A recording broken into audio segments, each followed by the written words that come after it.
new on Snapchat or want to update your look. In this video, I will show you how to upload your own photo on Snapchat step by step. It's quick, easy and work on all photos. Watch till the end. First of all, you open the Snapchat app. Then here you can see the side small Choto logo option. So simple click on it. Then here you can see the public profile option.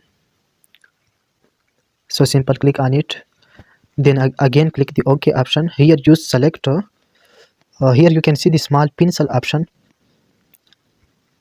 So click on it. Then here you select your profile photo. So allow all click. Here I select my profile photo.